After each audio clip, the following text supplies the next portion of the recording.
ಅಯ್ಯಪ್ಪ ಸ್ವಾಮಿಯ ಮಹಾಪೂಜೆ ಮತ್ತು ಅಭಿಷೇಕ.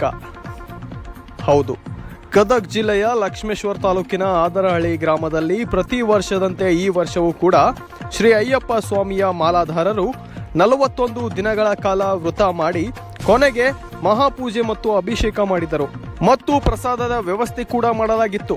ಈ ಸಂದರ್ಭದಲ್ಲಿ ಶಿರಹಟ್ಟಿಯ ಶ್ರೀ ಮಲ್ಲು ಗುರುಸ್ವಾಮಿ ಹಾಗೂ ಇನ್ನು ಇತರರು ಆದರಹಳ್ಳಿ ಗುರುಸ್ವಾಮಿಗಳಾದ ಬಸನಗೌಡ ಸ್ವಾಮಿ, ಮೈಲಾರಪ್ಪ ಸ್ವಾಮಿ, ಸುರೇಶ್ ಸ್ವಾಮಿ, ಮಂಜು ಸ್ವಾಮಿ, ಸಿದ್ದಪ್ಪ ಸ್ವಾಮಿ, ನಾಗರಾಜ ಸ್ವಾಮಿ, ಮಣಿಕಂಠ ಸ್ವಾಮಿ, ಸಮರ್ಥ ಸ್ವಾಮಿ, ಶಶಾಂಕ್ ಸ್ವಾಮಿ ಹಾಗೂ ಊರಿನ ಗ್ರಾಮಸ್ಥರು, ಅಯ್ಯಪ್ಪ ಸ್ವಾಮಿಯ ಸಕಲ ಸದ್ಭಕ್ತರು, ಗುರು ಹಿರಿಯರು ಮತ್ತು ತಾಯಂದಿರು, ಮುದ್ದು ಮಕ್ಕಳು ಪಾಲ್ಗೊಂಡು ದೇವರ ಕೃಪೆಗೆ ಪಾತ್ರರಾದರು.